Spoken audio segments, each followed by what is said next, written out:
एक बड़ी खबर, ये देखिए, ये तस्वीर आप देख रहे हैं, ये एनएचए की टीम है जो पूरी जांच कर रही है, इस मामले की जांच में जुटी हुई है। लेकिन बड़ी खबर यह भी है दिल्ली ब्लास्ट के मामले में कि जम्मू कश्मीर में हाई अलर्ट है। आपको पता है अनंतनाग में पुलिस सघन चेकिंग कर रही है, जांच कर रही है, सभी गाड़ियों को रोककर उनकी तलाशी ली जा रही है, क्योंकि जब यहां धमाका हुआ उसके बाद जिन लोगों पर शक हुआ, जिन लोगों की गिरफ्तारी हुई, जिनको पकड़ा गया, उससे सीधा सीधा ये मामला दिल्ली से जम्मू कश्मीर पहुंच गया, कश्मीर पहुंच गया, पुलवामा से तार जुड़ते हुए नजर आए। और वहां पर न सिर्फ पुलिस तफ्तीश कर रही है, जांच कर रही है, छापेमारी कर रही है, बल्कि वहां आने जाने वाली जो गाड़ियां हैं उन गाड़ियों की भी छानबीन की जा रही है, जांच की जा रही है। हाई अलर्ट पर इस वक्त देश के कई हिस्सों में, कई राज्यों में पुलिस है और चेकिंग की जा रही है, छापेमारी की जा रही है। मैं आपको एक बार फिर से दिखाता हूं कि देखिए, यहां जहां इस वक्त हम लोग मौजूद हैं, ये लाल किले का एक द्वार है, एक दरवाजा है, और यहां से जो विजिटर्स हैं वो अंदर जाते हैं, आगे पास बनवाते हैं, फिर लाल किले में अंदर प्रवेश करते हैं, टिकट लेते हैं, वहां से अंदर जाते हैं। तो एक तरीके से आप देखिए कि जिस जगह को इस वारदात के लिए चुना गया, वो जगह कितनी इंपॉर्टेंट है। ये जगह इसलिए भी इंपॉर्टेंट है, आपको मैं बता दूं कि यहीं पर बस स्टैंड भी है, और आप अगर शाम को यहां पर आते हैं, जो वक्त चुना गया वो वक्त देखिए, जिस वक्त इस धमाके को अंजाम दिया गया वो सबसे ज्यादा भीड़ भाड़ वाला वक्त होता है। और यही वजह है कि यहाँ बसें आती हैं, रेड लाइट है तो यहाँ पर गाड़ियों का जाम होता है, लंबी कतार लगी होती है। आम दिनों में आप आएंगे तो यहाँ पर चलने तक की जगह नहीं होती है, लोग एक दूसरे को जैसे तैसे आगे बढ़ने के लिए जैसे तैसे निकलते हैं लोग। तो इस जगह को इसलिए चुना गया, वक्त शाम 6:30 बजे के बाद का इसलिए चुना गया क्योंकि यही वो वक्त है जब ज्यादातर लोग जो यहाँ पर ऑफिस में काम करते हैं, दुकानों में काम करते हैं, वो लोग यहाँ से निकलते हैं। जो लोग मार्केटिंग करने के लिए आते हैं, दिन भर यहाँ पर काम करने के लिए, मार्केटिंग करने के लिए, घूमने के लिए, वो इस वक्त निकलते हैं। सबसे ज्यादा भीड़ का ये वक्त होता है। लेकिन क्योंकि कल यहाँ पर दुकानें बंद थी, कल सोमवार का दिन था, इसलिए कैजुअलिटी कम हुई, नहीं तो ये बढ़ जाती। बड़ी खबर जम्मू कश्मीर से हाई अलर्ट को लेकर और वहां पर जांच को लेकर मेरे सहयोगी सुहेल वहां पर मौजूद हैं, उनके पास एक बार चलते हैं। सुहेल, क्या हो रहा है इस वक्त? पुलवामा में क्या कुछ हाथ लगा है जांच एजेंसी के?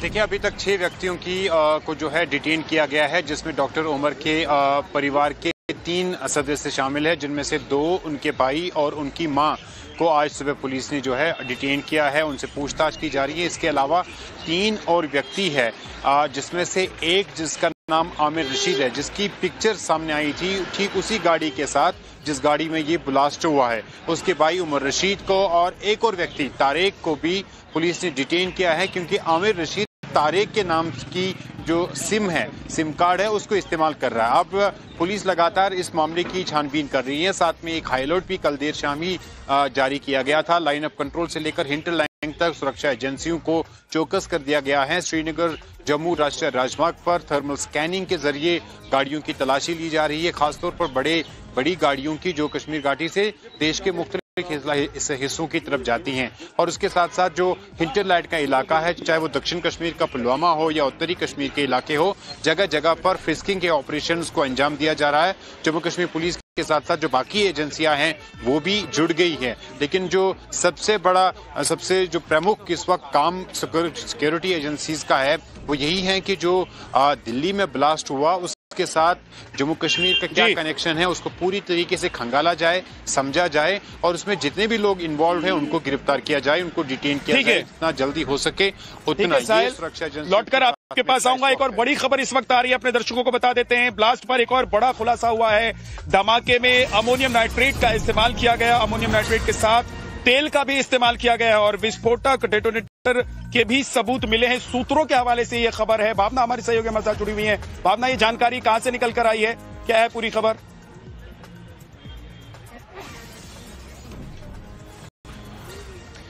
बिल्कुल इस तरह की जानकारी जो है वो निकल के आ रही है सामने, और इसी के तर्ज पर अगर बात करें तो पोस्टमार्टम रिपोर्ट भी आने का इंतजार हो रहा है, क्योंकि अब तक बात करें तो 8 लोगों के पोस्टमार्टम हो चुके हैं, जिनमें से 7 बॉडीज को परिवार को सौंप दिया गया है। अब पोस्टमार्टम रिपोर्ट के आधार पर जब पोस्टमार्टम रिपोर्ट सामने आएगा तो इसमें पता चलेगा किस तरह के केमिकल्स जो है वो बॉडी पर मिले हैं। फिलहाल ये जानकारी मिल रही है इस वक्त हम एलएनजेपी के मॉर्चरी के बाहर मौजूद है, लेकिन जिस तरह से कल बॉडीज के आपने तस्वीर देखे होंगे, कई बॉडीज के परकच्चे उखड़ गए थे, उसके बाद भी अभी भी डीएनए टेस्ट के आधार पर बॉडीज जो है फैमिलीज को हैंडओवर की जाएगी। फिलहाल ये तस्वीर आप देख सकते हैं, यहाँ पर अभी भी कई परिवार है जो इस इंतजार में है, आंखों में आस लिए हुए वो मॉर्चरी के बाहर वेट कर रहे हैं, अस्पताल के बाहर वेट कर रहे हैं कि उन्हें कुछ अच्छी खबर मिल जाए कि उनके परिजन जो है वो ठीक अवस्था में है। लेकिन सुबह से ही आप देखिए यहीं पर ऐसी ही तस्वीर है। फिलहाल 7 परिवार को हैंडओवर कर दिया गया है और कई लोगों को तो अभी ये भी जानकारी नहीं है परिवारजनों को कि उनके जान पहचान के, चाहे उनका बेटा हो चाहे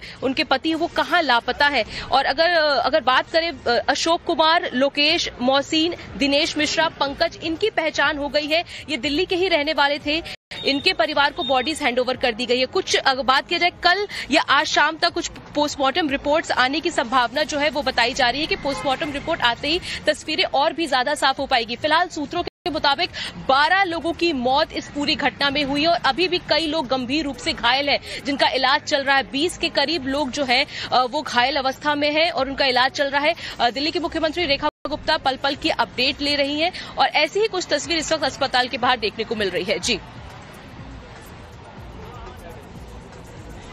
ठीक है भावना, आप बनी रहिए वहां पर, आपके पास लौट कर आएंगे और भी ज्यादा जानकारी के लिए। लेकिन लखनऊ से भी इस वक्त एक और बड़ी खबर आ रही है। लेडी डॉक्टर शाहीन के ठिकानों की तलाशी चल रही है। वहां एटीएस की टीम पहुंची हुई है, जम्मू कश्मीर पुलिस की टीम पहुंची हुई है और माड़ियाव के बाद अब हुसैनगंज में भी छापेमारी चल रही है। फरीदाबाद आतंकी मॉड्यूल को लेकर ये छापा चल रहा है। दिल्ली ब्लास्ट से जो इनपुट मिले हैं उसके आधार पर ही ये छापेमारी की जा रही है। मनीष ज्यादा जानकारी दे रहे हैं। मनीष बताइए।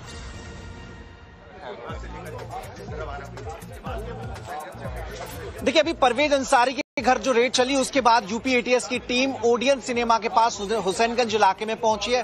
डॉक्टर शाहीन लालबाग इलाके की रहने वाली है, ऐसा बताया गया, ऐसी जानकारी आई। हालांकि अभी पड़ताल जारी है और उसी कड़ी में डॉक्टर शाहीन का संपर्क परवेज अंसारी से था। यहां रेड डाली गई और यहां से जो इनपुट मिला है उसके बाद यूपी एटीएस की टीम हुसैनगंज पहुंची है। वहां पर डॉक्टर शाहीन का कनेक्शन है, परवेज का कोई कनेक्शन है, मुजम्मिल का कनेक्शन है। एक बड़ी चेन बन रही है डॉक्टर्स की। जहां जहां लखनऊ में जिन जिन ठिकानों पर उनका आना जाना हुआ करता था डॉक्टर परवेज का, वहां पर पड़ताल करने की कोशिश में यूपी एटीएस की टीम जुटी हुई है। हुसैनगंज के ओडियन सिनेमा के पास के इलाके के किसी घर में यूपी एटीएस की टीम पहुंची है। वहां परवेज अक्सर जाया करते थे और संभावना इस बात की कि शाहीन से भी उसी इलाके में परवेज संपर्क साधा करता था। तो वही पड़ताल करने की कोशिश यूपी एटीएस ओडियन सिनेमा के पास के इलाके में पहुंचकर करने की कोशिश कर रही है। श्रीनगर की जो पुलिस है वो भी यूपी एटीएस के साथ है, तो पूरी कड़ी को मिलाने की कोशिश की जा रही है।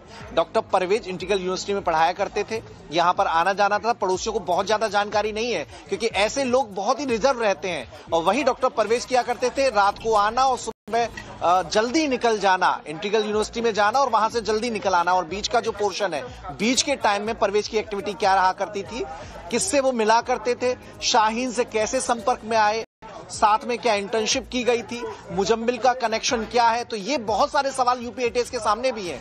दिल्ली कनेक्शन से जो इनका पूरा कड़ी जुड़ती हुई दिखाई दे रही है, उन्हीं के जवाब तलाशने की